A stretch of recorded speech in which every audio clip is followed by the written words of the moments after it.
What's up, A to Z Sports here live on the Titan postgame show presented by our friends at BetMGM and T-Dot with their Nobody Trashes Tennessee campaign. And the Titans lose again at home. 0-3 at home. The final score is 20-17. The Titans lose to the Indianapolis Colts in a very maddening way. Very maddening way with this game, as it was 10-10 at halftime. The Titans take a 17-10 third quarter lead and then cannot score beyond 17 points, Easton. Once again, I'm Austin Stanley with Titans reporter for A to Z Sports.com, Easton Freeze, here to break down all of this in our post-game show presented by T-Dot and also BetMGM. But Easton, tell the people what they got to do here before we officially get all into all of this stuff, I'll say. Got to like the show, folks, on Facebook, on YouTube. Hit that thumbs up button so that you can get as many fellow Titans fans in here with you to yell and scream and cry and stare listlessly into the void. That's what we're here to do for the next hour. We'll talk about what went wrong, and we got to have as many folks in here to do that as possible. So hit like. I know you're in a bad mood. Do us that one favor. Hit like for us, and we'll get the show rolling. Yeah, as mad as you are, just hit that like button as hard as you can on your device. Just don't mess up your screen. That. It's a funny little bit the first time. The fourth time, it gets so old. Yep, absolutely. All right, let's get into it officially. Welcome into Titan Game Day Live, the post-game show presented by BetMGM and T-Dot. Make sure you hit that like button. I'm going to thank all of our partners as we get this post-game show off and rolling. X Golf Nashville and in Murfreesboro, the home of indoor golf in Middle Tennessee. X Golf. Play, train, entertain. Visit playxgolf.com. BetMGM. Log in today to get your pro football boost back to acquire tokens for even more winnings. And T-Dot, be part of the solution to end littering and make sure nobody trashes Tennessee. Visit nobodytrashestennessee.com. This is about as gross as it could have been. I feel like I've said that a couple other times because the Titans have been in a great position to win a game, yet lose a game. Will Levis throws an interception late in the fourth quarter on a chance to come back and either tie the game with a field goal or gain a lead with a touchdown. It seems like the Titans had so many opportunities to either tie or take the lead after going down 20-17 and could not do anything. And L'Jarius Sneed also could not stop anybody from catching a pass on him from a Colts standpoint. So, Easton, there's a lot of things to get to. Where are you starting with this initial reaction to the Titans dropping to 1-4 on the season with an 0-1 start in the AFC South, 20-17 win by the Colts in Nissan Stadium? Yeah, this was a different type of loss. At least to me, it felt that way. We talked earlier this week, Austin, you and I don't know what day it was, Tuesday, Wednesday, whenever it was. I think it was Wednesday, because I was talking about how I am, and I think fans are, sick and tired of getting to the end of a game. And this was pointed at the defense at the time, but I think it rings true for everybody today. Sick and tired of being able to say, well, it wasn't that guy's fault. Well, it wasn't that group's fault. It wasn't that unit's fault. Hey, it wasn't that coach's fault. It's time to stop focusing on whose fault it wasn't and start looking for guys who you can say, hey, they were a big reason why we won today. Hey, you were the reason we won today. Today's loss feels like every single person in that room, in the locker room, and you could go around and say, well, they didn't do anything to lose the game. Well, they didn't lose. But did anybody do anything to win the game? No, not a single person in that locker room did a single thing to win the game. Nobody. I think nobody was good enough. I think Tony Pollard was good enough. I think there were some things like it's. Look, but again, okay, but here with Pollard, that's where it's the coaches, right? Because he did enough early, and then they didn't give him a chance to do anything late. So where I texted you and Sam. I said, "Here we go. The Titans about to abandon the run and punt." And what they do, they 3 straight incompletions, and they punt the ball down 20-17 in the fourth quarter with a golden opportunity. There was like 7 minutes left. There was no need to abandon the run, yet they did that. That is on the coaches, and it's on Will Levis. It's also on Calvin Ridley, who dropped the second of those 3 consecutive incompletions. Your point stands. I think everybody watching this show is tired of saying, well, Tony Pollard had a good game. Jarvis Brownlee Jr. Is a fun player to watch. He had a good game. Jeffrey Simmons had a great game today. But again, doesn't matter because the Titans lost 20-17 to the Colts. I'm totally agree with with your overall point here. And let me get to the ultimate point that I want to make. This is, to me, a much more demoralizing win, or excuse me, a much more demoralizing loss than the Titans had to the Bears, to the Jets, the Packers game, probably right there. But the reason why this is more demoralizing to me is because, and we talked about this in the postgame show at the time of those games, Austin, the silver lining you can draw from those games, as infuriating as they are, as frustrating as it is to lose the way that they lost those games, you can at least say, well, we didn't lose today for lack of being good enough. We didn't lose today for lack of being able to move the ball, for lack of being able to get a stop on defense. We lost because we made a couple of dumb mistakes and it burnt us. In this game, there was no such mistake to point to. They just weren't good enough. They looked limited across the board. Everybody looked not bad, not terrible, just below average. And if everyone's below average, it's purgatory. It's death. It's over. Your team sucks. Nobody cares. You can't win. You can't just be marginally below average. Congrats, you're not the worst in the league at any one thing on your team, but you're not good at anything. And that's I'm not saying that that's the way this team is, but today they looked marginally below average at everything. Yeah. So I'm looking at the box score here. It looks like when the Titans went down 20-17, that was a long drive touchdown. There was 7:27 left on the clock. The Titans had a 3-play possession, all 3 incompletions that cost a whopping 24 seconds off the clock. That is the point where I texted and said they're about to abandon the run and punt the ball back. There was so 7 minutes left in this game. You were down 3. You have an automatic machine of a field goal kicker that can easily tie this game at the very least. Just get a first down. And yet they throw 3 passes. One of them should have been caught. 2 of them weren't really even close. Actually, I do believe that was the DeAndre Hopkins should have been pass interference that was not called, which before we get too deep into the postgame show, because there's a lot of things that we can actually dump on the Titans for doing poorly, but the referees blatantly missing that obvious as all get out pass interference on a future Hall of Fame wide receiver in DeAndre Hopkins is insane. Unacceptable. Because the Tennessee Titans got deservedly called for every pass interference and holding penalty that they had today, and had well over 100 yards in penalties, deservingly so. And the Colts should have gotten another 15 on that. It was a terrible, terrible, terrible no call. But regardless, the Titans shouldn't have had. The Titans cannot play a game to hope for the officials to bail them out. Because if we remember at halftime, we said the Titans are 1 for 4 on third down, with the 1 third down conversion being on a penalty drawn by DeAndre Hopkins. So that's just a bad way to play football, is asking the referees to throw a flag on 3rd and long. But look, they had, even so, after going down by 3 points, they had 3 possessions. 3 possessions, not even counting the last, 19 seconds.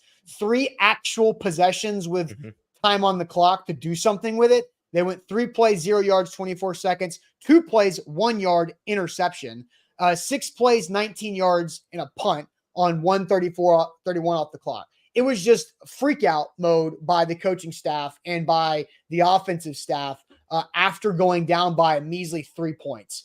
After Tony Pollard and you had run for well over 100 yards the entire game to that point. So I think there's a lot of people to blame for this Titans loss today.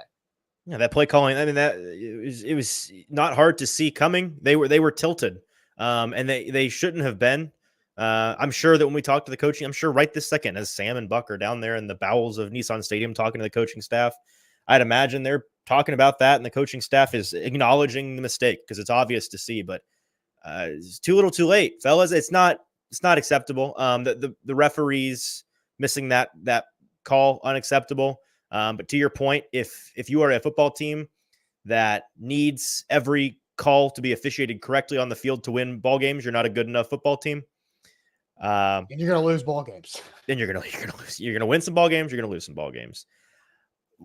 Where do we want to take this, Austin? There's a lot of talk about Levis in the comments. Yes, you know, we're going to go to one word. We'll get to Levis. There's a lot of super chats here for sure. We're going to get to Will Levis, absolutely. But let's do our one word segment. We always like to ask you guys one word to describe the Titans' result. It's been a lot of losses so far whenever we're doing our one word segment. But what's one word to describe this Titans loss to the Indianapolis Colts? 20-17 is the final score. What's one word to describe this loss to the Colts? We'll do that. But first, I want to tell you guys about our friends at TDOT to be part of the solution to end littering across the state of Tennessee. And Tennessee needs our help because there's over 88 million pieces of litter on our roadways from every nook and corner and cranny of the state. And TDOT spends $23 million every year to help clean that up.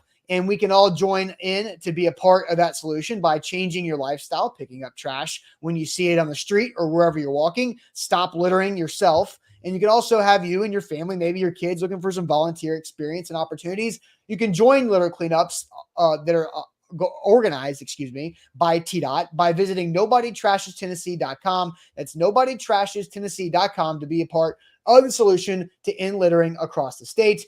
Easton, I see 175 comments since I started talking about TDOT.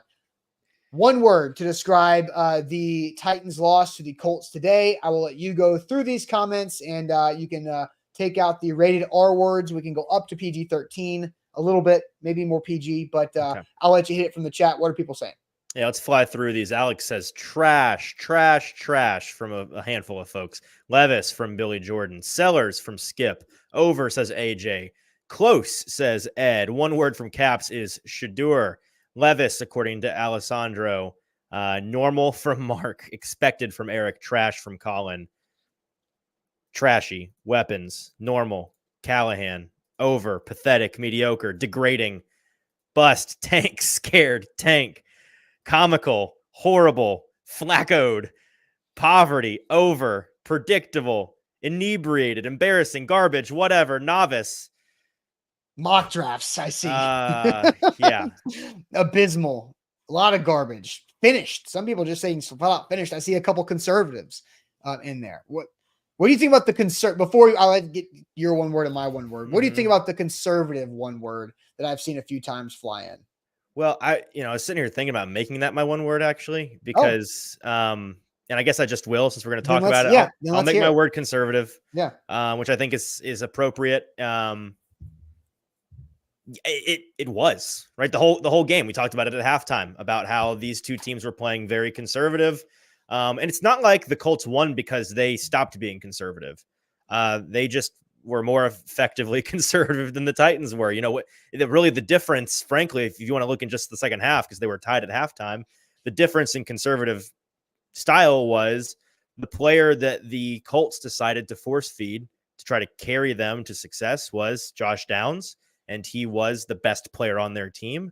And for the most part, the player in the second half the Titans tried to lean on to carry them was their $90 million wide receiver they just signed in free agency, who, am I missing something? He went 0 for 8, right? Eight targets, 0 catches, 0 yards for Calvin Ridley. So that's a reductive way of looking at it, but I'm not sure do you disagree with me that it's kind of the difference was Josh Downs was a better receiver in the second half than Calvin Ridley was? Because both teams leaned on those two guys, and one produced and one didn't. Well, because Calvin Ridley had the one drop that was like really, really bad across the middle of the field. And then all the other ones, I feel like that was not Ridley's fault. Like Calvin Ridley's out here like, give me the dang ball. That's fair. And I can't get it. Fair.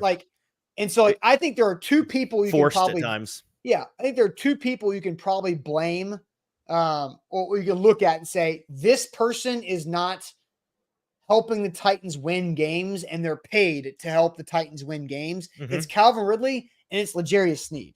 Right. Calvin Ridley is in less control of his ability to help this team win games than L'Jarius Sneed is. L'Jarius Sneed is the NFL's leader in overthrown touchdowns allowed. Like, he has given up, maybe there could be 5 or 6. I can think of 6 off the top of my head. Right. 5 or 6 touchdowns that L'Jarius Sneed has had just dude running by him, and the quarterback has flat out missed it. Mm-hmm. And then you see times today where you cannot allow the Colts to get a first down or the game is dead.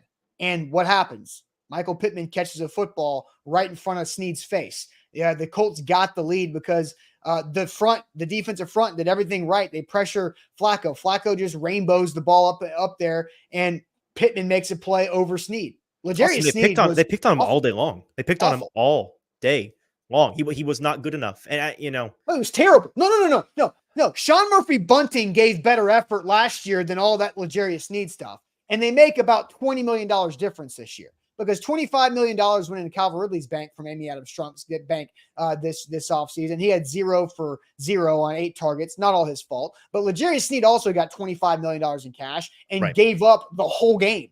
Like the whole reason why the Colts were in scoring position because the Alec Pierce ran by him again and he had to grab it. Yeah, let me be clear. When I say he's not been good enough, I'm talking about his time as a Titan whole season. Yeah. You're talking about this game, which you're right. They picked on him all game long.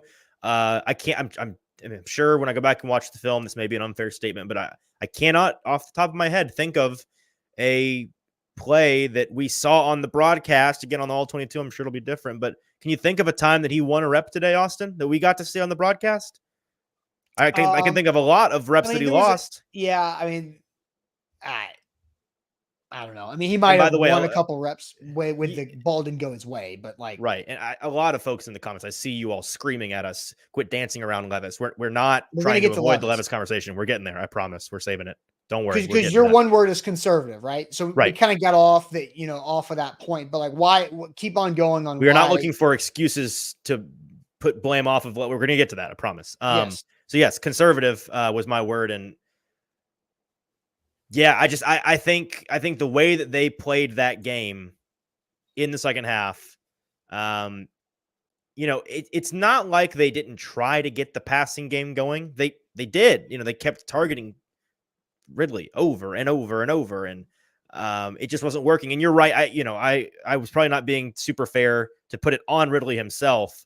I guess what I was trying to say is the difference in the second half felt like one team targeted a receiver a bunch of times and it worked, and the other team targeted their receiver and it didn't work a single time. Mm-hmm. And that was largely what they chose to use their limited offensive opportunities in the second half. Because as you pointed out at one point, they didn't even get 2 full possessions in the third quarter. It was 8 minutes of Titans and 8 minutes of Colts, and we were into the fourth quarter and time got tight in a hurry. So, man, I don't know. What's your word, Austin? Your one word was conservative. My one word is stale. This team is stale. It has no personality. It has no guts. It's got no creativity. It is flat out stale. I think there are some good people. And here's the other thing. I like a lot of these people. I like Rand Carthon. I think he's a really good guy. I think he's very interesting. Brian Callahan, same. Nick Colt, same. Denard Wilson, fun as hell to hear talk. Colt Anderson, fun. I think he's a fun, nice guy. I talked to him randomly one time at an event. I think Will Levis is a fun, interesting guy. I think they're all good people. Tony Pollard, great person. But they don't do anything. They are stale. They are stale. It is nothing. It is out. I could also say sterile because there is no feeling at all from this team, from this franchise. They don't do anything. When was there an open receiver? Aside from the touchdown, the NWI that they set up on 3 screens, it failed. I mean, DeAndre Hopkins and Tyler Boyd most of the day. They just didn't target those guys in the second half. They kept forcing the ball to Ridley. But when was Ridley open? The one that he dropped, he was about to get sandwiched between 3 defenders. Get somebody open. How many times was Josh Downs just wide open? I know. I am biting my tongue largely on the second half evaluation from a passing game standpoint, Austin, because I know that I'm probably it's going to look different when I watch the tape. But just based on the broadcast copy, that the play calling, the way that they operated in the pass game in the second half, I'm confused. It didn't make sense. It did not make any sense to me. Nobody's open. There's no they ran a running back swing play to Tony Pollard, and it took 3 days to get set up, right. And it lost 4 yards. I'm what is going on? They here? Standard shipped that one. That it's come on, guys. It's there is no urgency. They take forever to get every snap off, and so the defense gets a quick jump on a bad right tackle. Leroy Watson has back-to-back penalties that also nearly killed you. The most hilarious thing of the entire day is the surrender 3rd and 19 draw play to Tony Pollard got you the lead because it was a 23-yard touchdown run. I know. Because the Colts run defense sucks. Right. Because I also want to pull up a super chat by Big Ten Jeff. Says, how's that awful rush defense now? It's still awful. Sucks. Still really bad. Sucks. It still sucks, Jeff. Yeah. Like, I know you're a Colts fan. I don't care. The Colts are better than the Titans. Sure, they're 3-3. The Titans are 1-4. But their run defense is garbage because Tony Pollard went 23 yards on a surrendered 3rd and 19 draw from the 23-yard line. What the heck? Like, they're still bad. But they couldn't do it, and they gave up on it. I mean, the entire Titans team averaged 5.2 yards per rush. Yeah, all day they were getting halfway to a first down. They stopped running the ball with 7 minutes left in the game, down 3. Make it make sense. This team is stale. It's nothing. And I don't know where, like, I could also say directionless or utterless because I don't know where they're going either. Yeah. Sorry, I'm getting a lot of text messages here that are hard to siphon through. The thing for me, Austin, people in the comments that have been with us throughout the season, they know that when it comes to football, I'm a patient man. I am somebody that I try to see the big picture. I don't get too caught up in the day to day. And I spent a lot of September saying, let's hang on. Let's see more. Let's be patient. We heard from Brian Callahan a lot in the preseason and then in September about how, it takes about a month. You get into October and then you start to find out what your team is, right? You start to find out your identity, what you're good at, what people think of when they think of the 2024 Tennessee Titans, what comes to mind for them. And to your point, they seem faceless. They seem like they are listless. They are without a paddle adrift in the ocean. Their sail has come off of the mast. They don't have any direction. They don't have an identity. And I don't know, they're trying, you can see them trying to manufacture, a Tony Pollard first half.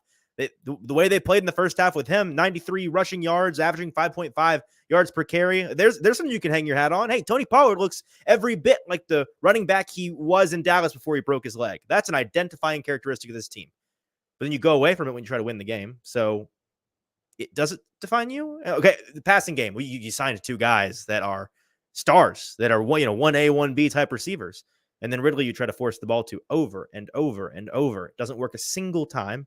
Hopkins effectively passing the ball with him in the first half. At halftime, he led the team with 40 some odd yards. He was making some big plays for them, key downs, getting first downs.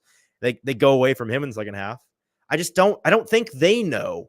I don't think the team knows. I don't think Brian Callahan knows what this team is. I don't think they know. No, I don't but it does feel really, really bad. So let's go ahead and get to I'm trying to upload a video from Calvin Ridley. That's what I was apparently speechless about a moment ago. Yeah, I've got it. I'm working on it. So working on getting a Calvin Ridley video from Sam in the locker room. Titans lose 20-17 to the Colts. They're 1-4. Apparently there's a really interesting in a bad way video interview Calvin Ridley in the Titans locker room that I'm trying to get to upload here. Blame Sam if this is not actually as interesting as he's made it sound to be. No, I mean, one of our social guys said, "Holy bleep, I'm watching." Okay, So, all right. I'm trying to get this thing to upload as quickly as I can. While we do that, while we wait for it, let's go ahead and get to some super chats here. Big Ten Jeff says Levis Mayo passes be intercepted. Colts, baby. He's the Colts fan that watches the show for whatever reason all the time.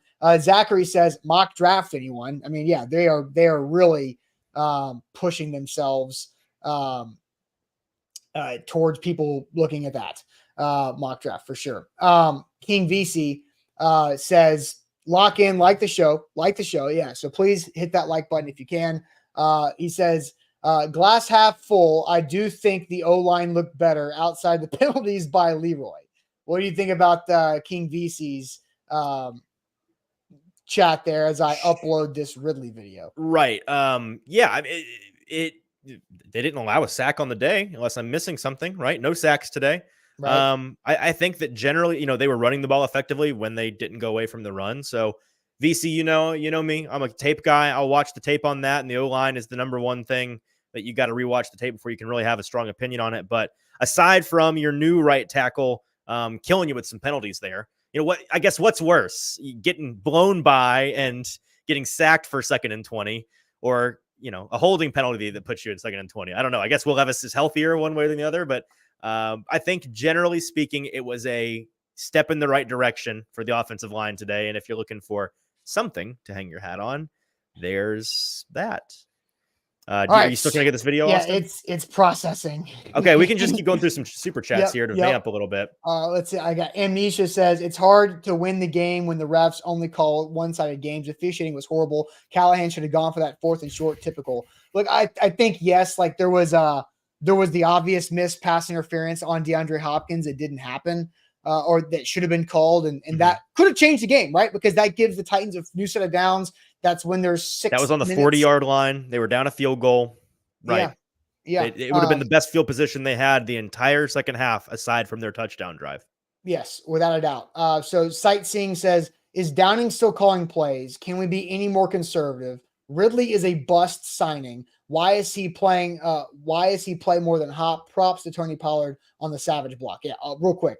Tony Pollard, pass protection. My goodness, that play where he just knifed through there to save Will Levis's life. Sent the guy on a play fake. Yeah. Yes, that was absolutely unbelievable. Tony's got the juice, man. He's back.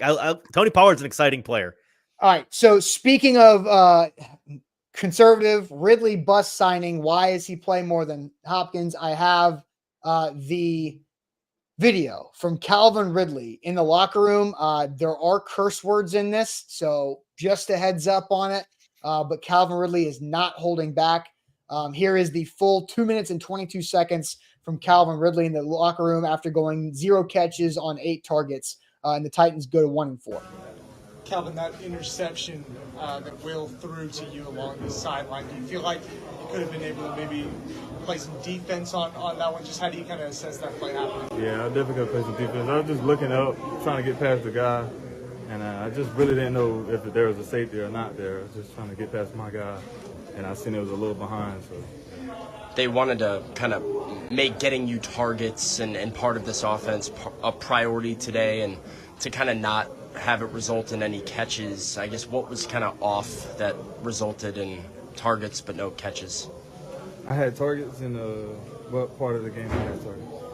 Fourth quarter, a lot of them. All right, then. So, shit, I need some in the beginning of the fucking game, too, then. Like, shit's getting fucking crazy for me. So, I'm just, it is what it is. But I suck today. I got to be better. But I got to get the ball a little early in the game so I can be in the game and here with the team so I can play well also. Did you expect to get targets early? Just kind of I don't know. We just, we're trying to win the game. But Callahan brought up it is frustrating because you guys get in a groove and then you stall. You get in a groove and you stall. I mean, how important is it for you guys to kind of find that consistency? Just got to keep moving the ball. All 11 players move the ball, try to score it. How frustrating was this kind of performance for you, especially maybe not getting incorporated like you said you wanted to at the beginning? Yeah, it's frustrating. Last couple weeks been frustrating. Gotta get better. Did the game plan lack aggression? I mean, there were a lot of screens. Pretty good game plan. We just gotta execute it better. Are you a vocal guy when you have maybe frustrations or like the fact that you want the ball earlier? Do you say something in the game or do you kind of leave that for the week of practice? Yeah, I guess for the week of practice. Did you feel out of rhythm, or was it just the fourth quarter was late, like you were talking about getting in rhythm earlier? I don't know, man. It's just been a little weird. You gotta figure it out. When did the weirdness start, do you feel like? When did I get the ball? I was asking if it started before today. No, I'm just saying. When did I get it? Last week or 2 weeks ago, I guess? I'm just saying. I just gotta be better and be better. Okay. Thanks, Calvin. Appreciate it. Ooh, man, that's Calvin Ridley there. If you missed it, they got to get me the ball there's a couple bleeps in there at the beginning of the game. That is Calvin Ridley being very angry, and I agree with him. I am right there with him. I watched and I tweeted about this. The Indianapolis Colts with Joe Flacco and players that spent time on the injury report and Josh Downs and Michael Pittman, in the first 4 snaps of their offense today, they went to both of those guys. Mm-hmm. And then guess what? It was a long time before Michael Pittman Jr. had a catch in that game. And then he came up big and caught the game-winning touchdown. But they got him involved in the first 4 plays, and the Tennessee Titans can't do that because on the 3rd play of their game, Calvin Ridley and DeAndre Hopkins on 3rd and 4 are on the sidelines. Mm-hmm. I don't understand what this is. I thought Mike Vrabel was fired. I thought Todd Downing was also let go because I thought this personnel would be used a lot better, but I don't know what the heck's going on. I don't understand why these guys are not getting the football early on in games when we spent the whole week talking about it. We heard from Brian Callahan. We heard from Nick Holtz. It's on the coaches. It's on the coaches. It's on us. We got to get in the ball. Got to get them involved early. It's on the coaches. All of this stuff, and absolutely nothing came of it.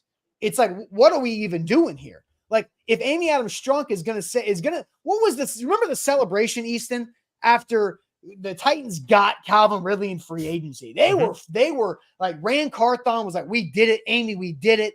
Amy, we got it. And they were pumped. And here you are. I do remember this. Yes. What is this?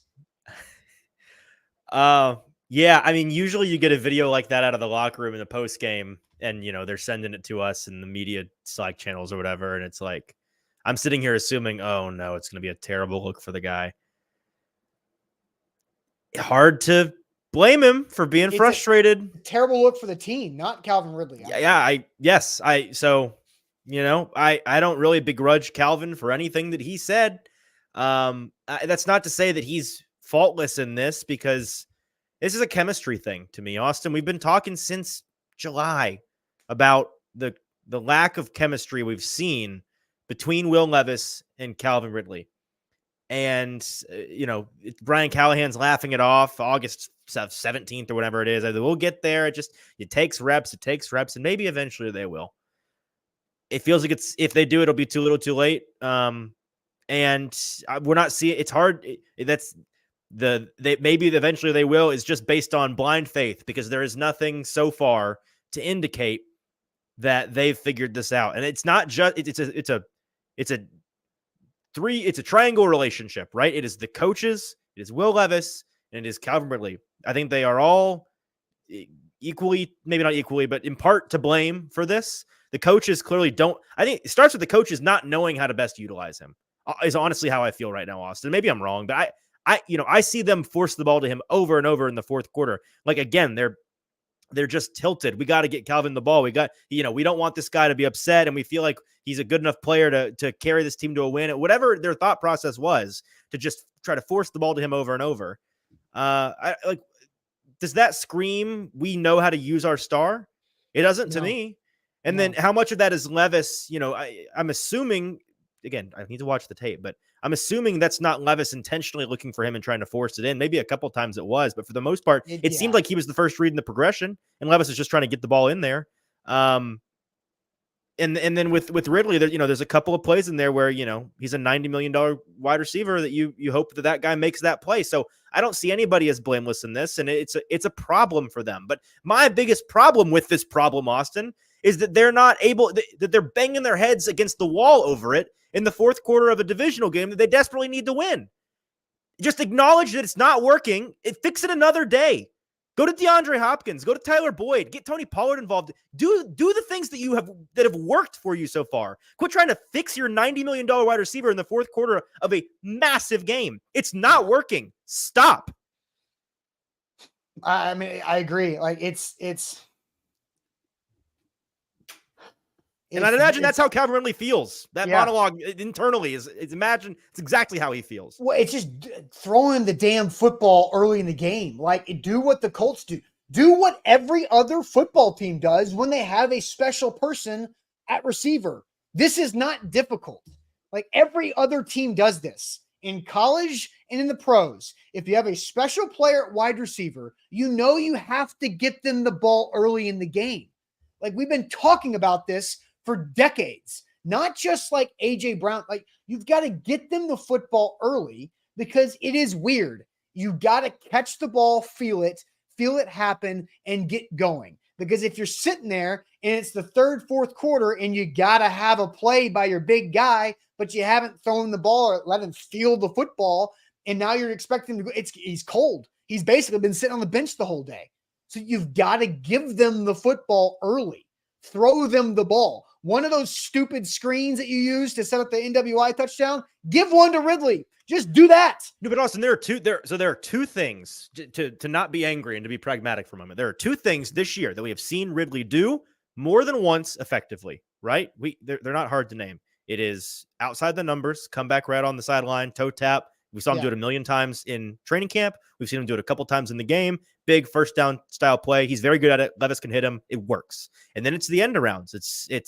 They did it in this game in the first half. The jet sweep where he picks up 8, 9, 10, 11, 12 yards every time they've done it this year. So as a coaching staff that's trying to get your guy going, do those things to get the ball rolling, as you're saying. Do those things and then try to expand from there. Don't bang your head against the wall running all these different routes that you've not seen work yet. Yeah. A to Z Sports here live on this post-game show. Make sure you hit that like button, please. Like the show. I also have a video from Will Levis that is very interesting as well. Okay. And it goes into the X-Golf X Factor that I had. I'm going to use this video and kind of go into this because this kind of goes into the Calvin Ridley situation as well. We played the video from Calvin Ridley. It's all over our A to Z socials. Our social team's gotten that up there. I had a blurrier version of that Sam initially sent, but the clear version is out there on our socials. But real quick, want to go through my X-Golf X Factor for the pregame show and how it did not plan out. But you can go to playxgolf.com. They have 2 locations in the mid-state, Nashville and in Murfreesboro, to make sure you have a great experience. I said it in the pregame. You can take away the golf simulators, and it's a great sports bar. You can take away the sports bar, and it's a great golf simulator experience, but you put them together. It's the best golf simulator experience in the area with playxgolf.com, Nashville and Murfreesboro locations. So book a bay, go have a great time, watch football all day Saturday, all day Sunday, primetime games as well, and play the best courses with the best golf simulator on the market today at playxgolf.com. So my X Factor, Easton, was the get right game for Will Levis, right? Get right. Because the Colts have allowed, in order, Malik Willis, Caleb Williams, and Justin Fields to all throw for career-high passing yards against this defense. Then Trevor Lawrence, a week ago, throws for 371 on this Colts defense. And Will Levis, his stats on the day, if I pull them up real quick, not very good. Will Levis on the day threw for a whopping 83 yards, 15 to 26, 1 touchdown, and a pick. 83 yards. We've been talking about it. 0 catches, 0 yards on 8 targets for Calvin Ridley throughout the game. Here is Will Levis. Credit to your boy JT Easton, JT Runke with this video post game. Here's Will Levis talking about some of the issues today. I think I could have given myself some more depth away. Peter came out and told me he got a little push, but I can't let that be the reason for a pick. But that was one of the throws today where I kind of felt the lack of arm strength or whatever, where I feel like a healthier day, I'm putting a better ball on him on more of a line. So it's frustrating. We were able to get the ball back and still make an opportunity after that, but didn't make it work. But yes, that's the throw I'd like to have back for sure. Will did this short. Did you hear what he said there? Let me repeat. On a healthier day, I'd have the arm strength to make that play and get the ball there. May I take a victory lap? May I? Can I please, Easton, take a victory lap for saying before the bye week, start Mason Rudolph versus the Colts, beat a bad defense, give Will Levis an extra 7 days to heal, an AC joint sprain on his throwing shoulder, get to 2-3, go to Buffalo and find out what happens. And the quarterback just said that maybe on a healthier day, I could have made a better throw and it wouldn't have been an interception.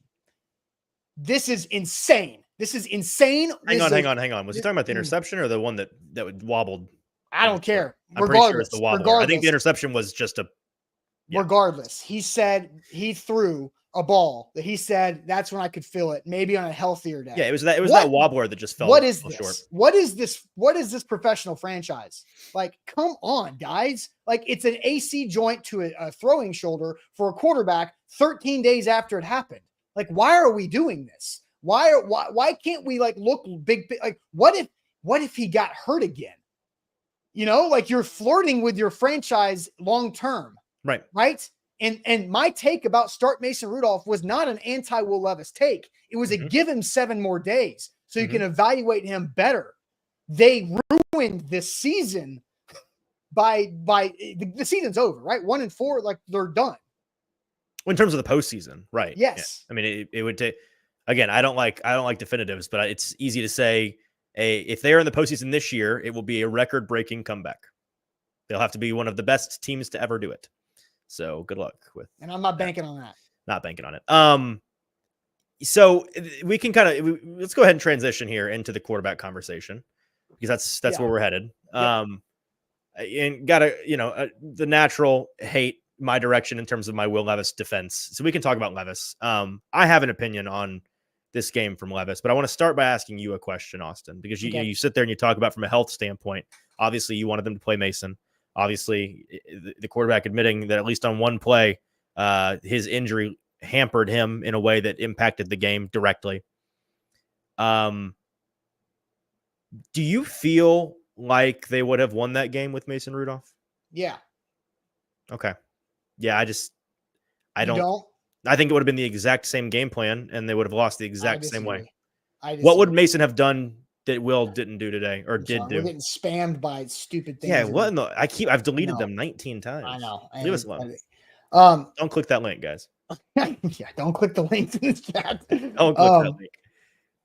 Yeah, I do think they would have won because Mason Rudolph knows how to play quarterback in the NFL. Like he knows how to find open receivers. He plays on time. And I think the Colts defense would have played differently if Rudolph was there, because I heard Ramon Foster say the day after the Dolphins game, when he was on the sideline watching the Dolphins defense changed when Rudolph was in the game.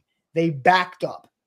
They stepped back a step because they had to respect Mason Rudolph and what he's done throughout his career. When Levis was in, again, it was only 11 snaps, but according to Ramon, who played a decade in the NFL, I'm going to trust the guy on the offensive line, that the Dolphins were being aggressive. They were disguising a lot, and they were throwing a lot up at the face of the quarterback. And then they didn't do that to Mason Rudolph because he's been in the league for a while and can understand what's fake and what's real when it comes to guys' pressure and pre-snap movement. So they backed up. They played more respectful defense instead of just throwing a bunch of stuff. I do think Mason Rudolph would have won this game because I don't think Will Levis is the reason why they lost this game. Like, I don't like he wasn't.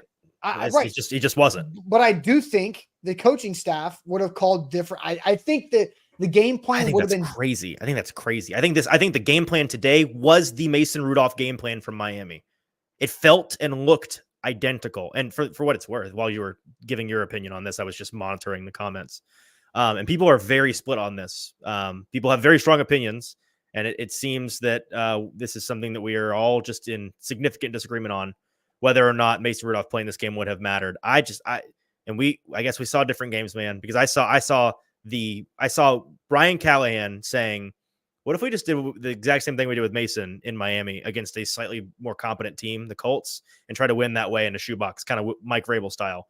I think it was the exact same game plan. I think they would have played exactly the same. I don't think, and really this opinion is less about a Mason versus Will opinion and more just a critique of mine of the way that this coaching staff approached the game in general. I don't think it would have mattered. I do because and Jeffrey on YouTube says the announcers even said the Colts play defense in a way knowing Levis is going to make a mistake. It's just I think that's but that's what happened, and he made a mistake. Like, did you like? I thought Adam Archuleta. What does it mean? No, elaborate on that. When a defense is playing in a way that a guy's going to make a mistake, what exactly do you mean by that? It's you want to make you're not doing anything stupid. You don't have to be overly aggressive. You can play within yourself and allow over time the quarterback is going to do something stupid and you're going to be ready for it. So play your defense. So your point is just play regular defense and wait for them to make a mistake. That's just regular defense. No, I'm talking like don't be overly aggressive. Like you don't have to like strain to go fight an extra like. And you think defenses across the league see Mason Rudolph and say, in order to beat this guy, we have to be super aggressive? No, I'm just saying like they're not having to like be risky. Like they don't have to be risky. And you don't against Mason. That's my point. Is Mason Rudolph isn't a guy you're like, well, if we don't play with our hair on fire today, we're going to lose this game. All right, where I was going to go with it, I thought Adam Archuleta was really good. Played defensive back in the NFL, was doing the color commentating with Spiro Dides. On the interception, he pointed out exactly how the safety jumped over there because Will Levis stared him down, patted the football, and then let it go. And he played center field, went and caught like it was a routine pop fly. Because that was a bad play. That is Will Levis making a mistake. That is Will Levis being inexperienced and frankly not very good at playing quarterback right now. I don't know if he's ever going to be. I have my doubts. I don't think he's ever going to be. I think this is who Will Levis is. But like I think Mason Rudolph does not throw that interception because he either doesn't throw the ball down the field to that spot or he doesn't stare him down and pat it and then throw it and allow the safety to get there. Yeah, I mean, that play in particular is at the top of my list of 1, go back and rewatch, 2, tomorrow ask a bunch of questions about what was that a play designed for that? Like, because it was Ridley, right? It was a targeting yes. Ridley down there. Yes. It was another force to Ridley. I mean, whether you think it's a good or bad decision, that is a forced ball, obviously, into double coverage. It's short, whatever. You're forcing the ball there. Why? What's the thought process? What's going on there? And yeah, it is an interesting wrinkle that, not to get off on a tangent here, we saw a lot of Will Levis deep balls last year, and they were infinitely more successful than they have been this year so far. Doesn't it feel like every single deep attempt for Levis this year has been into double coverage? Yeah. Has there been a single, like, has he gotten a single one-on-one and tested it out? But why was today's in double coverage? He did it with Burks one time and Burks dropped it. But yes. Why was today's in double coverage? Because he stared the guy down, patted the football, waited, and then threw it. No, again, it was a bad play. It was a bad play. Right. And Mason Rudolph, that is a rookie quarterback play. What Will Levis, the interception today. Again, he wasn't awful, right? But like that was a rookie mistake. Mason Rudolph does not make those mistakes. He's played in the NFL for 6 years. Yeah, I just don't know about that, man. I don't know. And again, it's not because I hate Rudolph. Again, it's not because my point here is people are going to give me crap for this. I don't care. The Titans played today, and if you want my critique of Levis, here it is. Their game plan today was, we're going to play the way that a team who knows they're limited at quarterback plays football. We're going to play to a lot of, frankly, we've seen Mike Vrabel do this a lot with either starting quarterbacks he clearly didn't believe in anymore, or, Malik Willis, a backup in the game where you're trying desperately to do everything in your power to keep them from being the reason you lose, right? It is a coaching training wheels kind of deal was what the Titans did today. And I think that's a disservice to obviously the team because you make them play in a phone booth. It's a disservice to the fans because it's a crappy product and you lose. And ultimately, it's a disservice to yourself as the Titans, because if the entire point, as we have said, and as the Titans themselves have said, of playing Levis this season is to give him every opportunity to prove himself, to prove that the light has come on in there, you got to give him chances to do that. And when you play games like this, when this is the game plan, you're not giving him the opportunity to do that. So I find that really frustrating. And I'm not saying that if they had just let Will Levis cut loose in this game, it would have been. No, it could have been. Maybe a total disaster. I understand. His own words, he felt the AC joint, right? Like on a play. I think you're leaning way too hard on a one play quote. He literally said, "On a healthier day, I could have about that single play." Yeah, he talked about the day not being healthy. Like he said, he was healthy enough to help the Titans win, but clearly he was not, because if on a healthier day, he could have made that throw. So if you're not healthy enough to make the throws, then you're not healthy enough. I get it, Austin. And your point is well taken that if he wasn't healthy, they shouldn't have played him. I'm not arguing that. I'm not. So congratulations. You were right. Yes. But Yeah. Again, I would neither your guess was correct. So I don't know. Yes, a 13-day AC joint injury to a throwing shoulder of a quarterback is probably not great. I leaned on the trained doctors to make that decision, and clearly they gave a clearance that maybe they shouldn't have, or the Titans decided to push it with the guy when they shouldn't have, whereas the other team didn't, and it paid off for them. That again, I'm not trying to take anything away from you. I find it more, aside from the victory lapping that you're doing, which was fun and whatever. The seriousness of this is that a professional football team with all the medical money in the world made a poor decision here. Yes. I think anyway, I don't think Levis did not lose the game, but I do think they would have won the game, could have won the game with Mason Rudolph. I thought they could have won the game with Levis too. One, if it was more than the quarterback in this game. That's my frustration here. It's so much more than the quarterback. Yes. If L'Jarius Sneed could cover, the Titans would have won the game, but he couldn't. He could not stay in front of anybody. Mm-hmm. Alec Pierce ran by him so many times. Josh Downs had a day. Mm-hmm. Like L'Jarius Sneed did it once, awful. By the way. I forget which one it was, but there was at one point.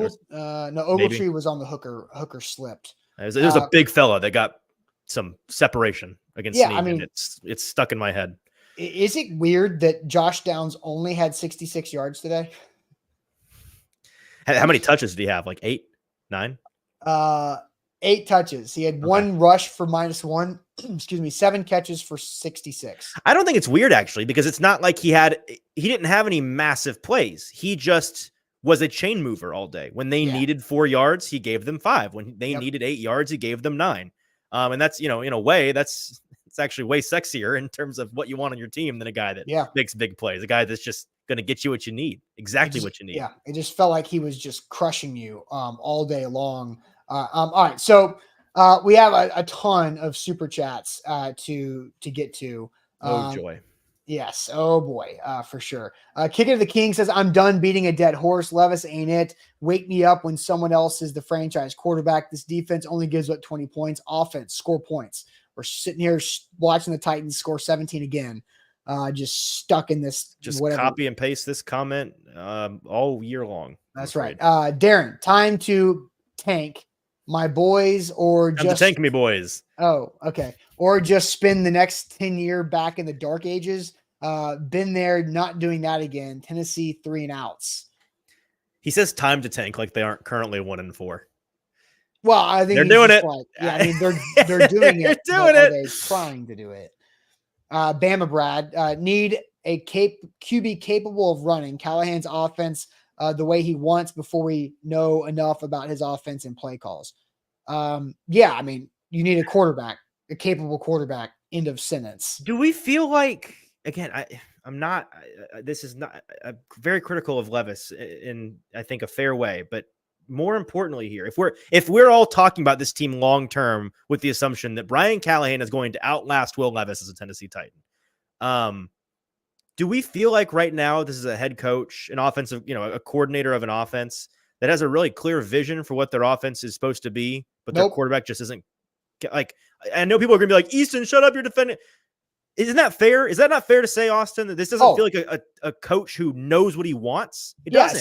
Somebody messaged me on Twitter, says, when do we start seriously questioning Brian Callahan? And I said, today. If not before, today. Yeah, because something with the operation isn't clean. It's clunky. They're flirting with a delay of game like every 4th snap, it seems like. And that's on the operation.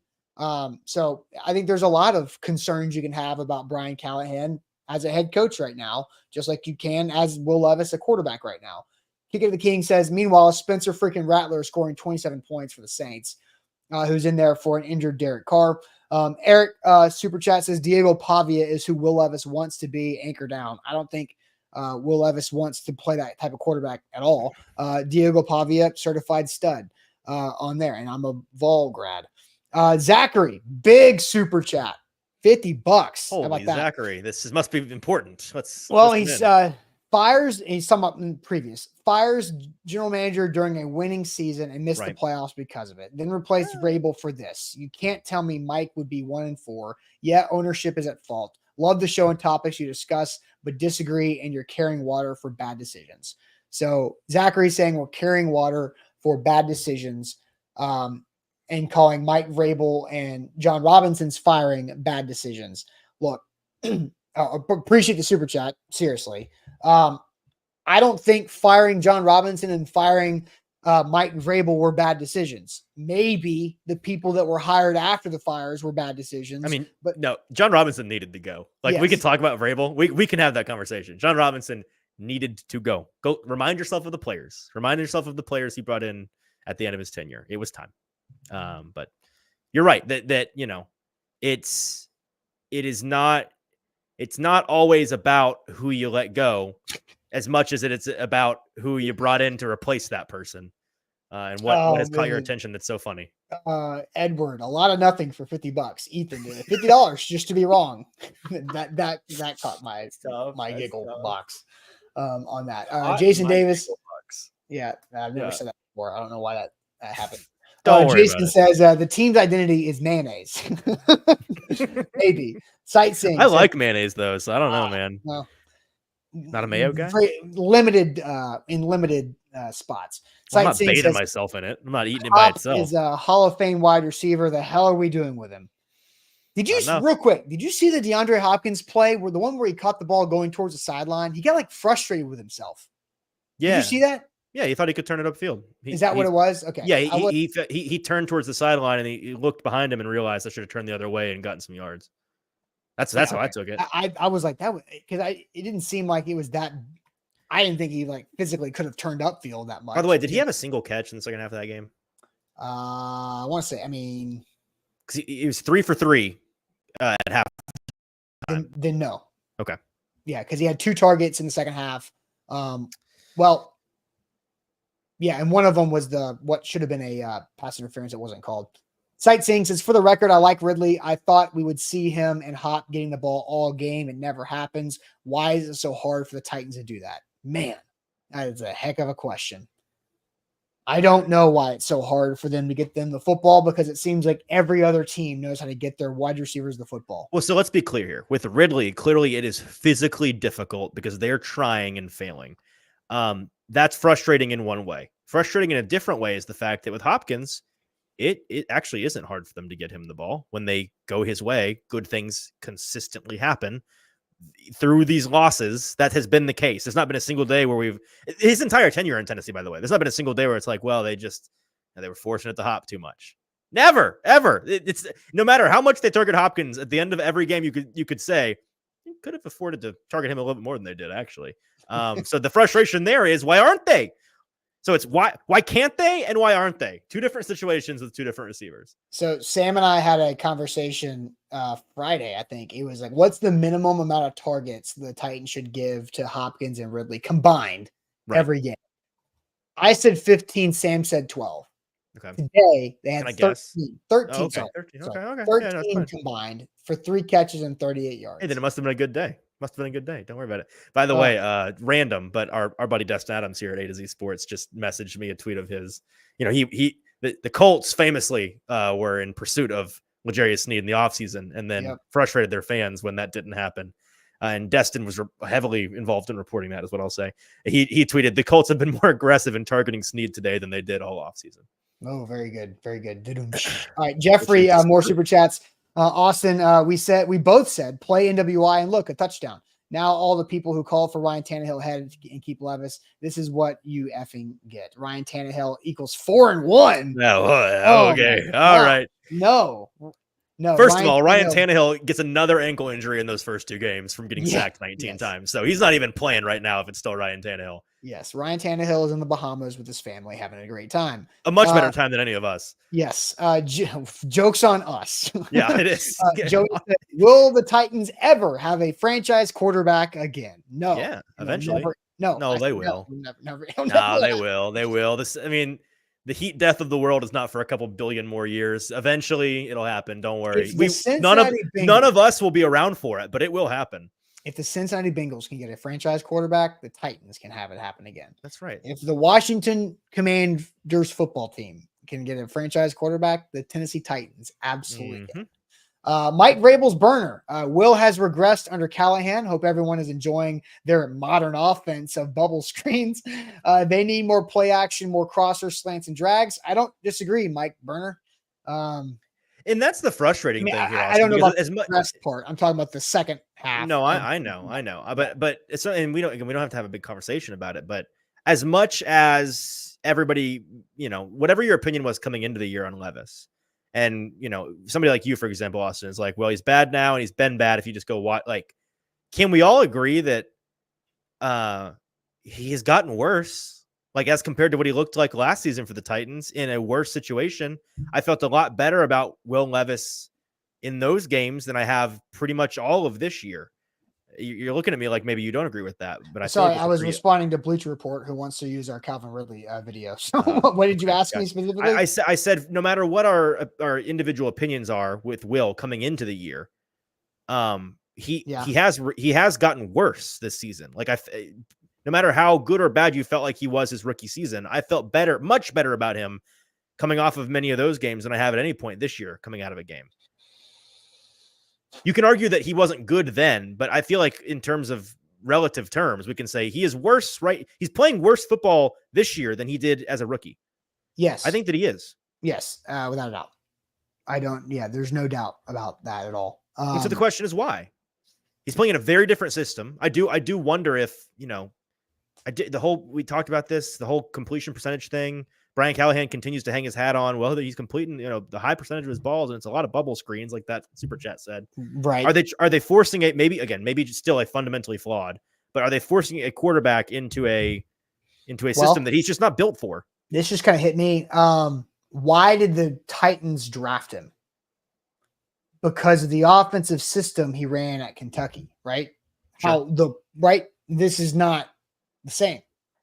Right. He's never been in an offense like this. Right. So he has to do the things he's currently being asked to do. Correct. Jeffrey, Titans need to do one of three things: trade people away for picks, call Ryan Tannehill, go all in on trade away some first and second round picks, and get a quarterback like Allen Mahomes. Okay. Well, the first one is the option. Only one of these things is possible. Yes, because, All right. So trade away players. But who? Who wants L'Jarius Sneed? You're going to go get a fourth or fifth round pick for Hopkins. Nobody wants that Sneed contract right now. Yes. Jeff Simmons, you're going to get a third for right now. Who else you're selling? Monty Hooker. What are you getting for him? We got a different day. I'm just saying. Brandon, has Will Levis lost his confidence? Have the coaching staff lost confidence in him?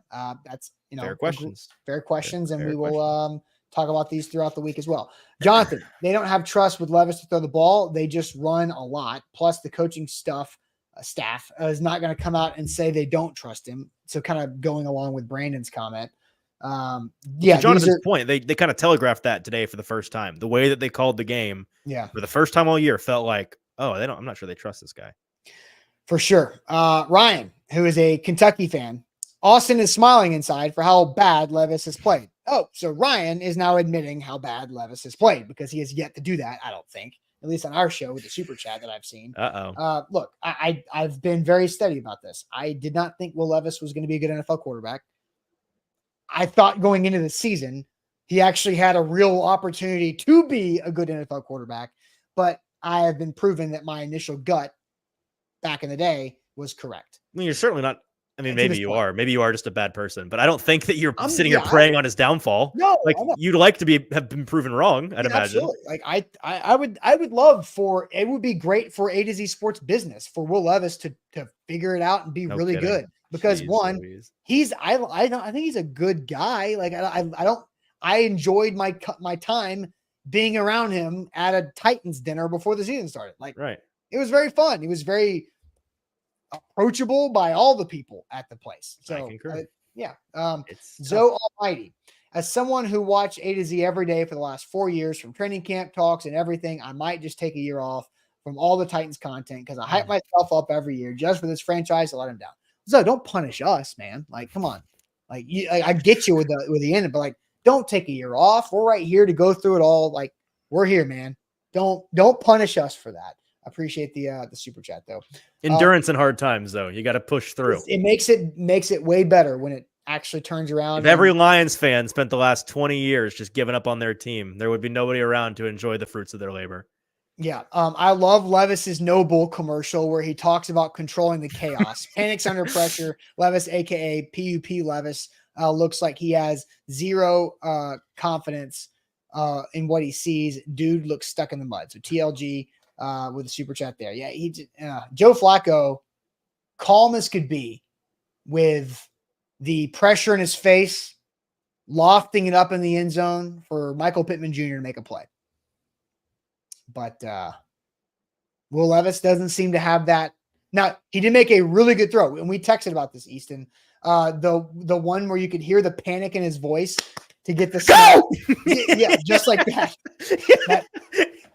Just like that. Yeah. But he got the snap in time, and then blitz was coming. Flood of comments mad at me for screaming at you. Yeah. Sorry. That's what happened. He delivered the football perfectly to DeAndre Hopkins for a first down. I was like, oh, big time play. Yeah, it was again, with every bad Levis performance, you can go through and you find the vision in there. You see it. You're like, that's what they're aiming for. They just can't distill it. They cannot distill it. Yes. Rest in peace, headphone users. Sorry about that. Headphone. I got one ear still working. Zoe comes back, says, "You're right, guys. That's why I'm going to stay. But damn, it's tough." It is tough. Appreciate you, Zoe. We're here for you. That's all right. I'm going to turn off the super chats, which I can't physically do, but I'm just going to say we're not going to read any more super chats after this. Don't waste your money. We're not reading them. Because we have been on for an hour and 5 minutes. Easton, any last thoughts on the post-game show before we shut it down? Because we do have articles out on that are coming from Sam, from Buck. I know you're going to work on some things as well. We played the Calvin Ridley video earlier. If you missed it, it's probably going to go viral in some places. So any last thoughts here before we dip out of the post-game? Yeah, I mean, at least they have a get-right game next week, so tune back in for that. Discouraging loss. Yeah. Not, I think the resolve of the team this week in press conferences and in the locker room, just the vibe, it'll be telling. And just a request to all of you all to stick with us here as we get through the season. I'll reiterate what I've said all year long. My first show here on A to Z was talking about how I feared that this could be really, really, really ugly for like 2 months before they start to figure it out as a team. And until we get to the end of the year, I'm literally not going to give up on that as a possibility because I can't be proven wrong. Right. So far, technically, my prediction's been proven right because it's been really, really, really ugly. We'll see if it turns itself around later in the year. But, we have seen teams in the past that on paper looks good at the beginning of the year. Think the wheels just fall apart the first 2 months and then it starts to click for them, whatever it is. I genuinely think that's still on the table. But when you're in the middle of the suck, it sucks. Yeah, this is pretty brutal here as the Titans drop to 1-4. Cody says, are we going to talk about Brownlee Jr. looking kind of nice? Oh, yeah. He looks later this week. I'm sure we'll talk about it. I think he looks better than kind of nice. I think he might be a starter in the NFL. But I think he's talk about that later. Flat out nice. I think he's just good. Mm-hmm. All right, guys. That is it for us. The Titans are 1-4. Make sure you hit that like button because just like Zoe and I talked about, it's not our fault, right? We're here to get you guys through it and help you guys through it all. Make sure you hit the like button. Appreciate all of you guys for watching today. I do want to thank our great sponsors here for our Titan Game Day Live shows throughout the season, and that is X Golf, Nashville, and Murfreesboro, the home of indoor golf in Middle Tennessee. Hit them up at playxgolf.com. BetMGM, log in today and get your Pro Football Boost Pack to acquire tokens for more winnings. Nick Folk, only 5 points. Bummer. And T-Dot, be part of the solution to end littering and make sure nobody trashes Tennessee, visiting nobodytrashestennessee.com. Buck Rising live tonight, A to Z Sports Primetime at 7. We'll be back for the morning show at 8 a.m. Central tomorrow on a Monday. So we'll see you guys then. Try to do your best. Enjoy the rest of your Sunday. We'll talk to you guys soon. Appreciate it as always.